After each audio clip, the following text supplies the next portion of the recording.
Hello and welcome to the channel. Adjusting the brightness of your computer screen is straightforward when it comes to Microsoft Windows operating system. In this video, I will use my Windows 10 operating system to showcase how you can do this using the brightness slider. Okay, so without wasting much of your time, let's get into the video. So here is my desktop. What I will do is to right click on the desktop, okay, and navigate to display settings and wait. So let's wait for the brightness slider to come up. I will then show you what to do here. Okay, have a look and see the brightness and color. Okay, with the brightness slider you can change the brightness of your screen. So I will have to reduce it.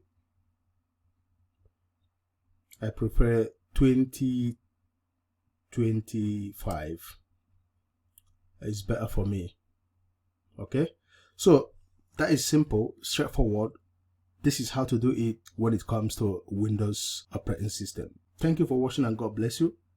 And please do not forget to like the video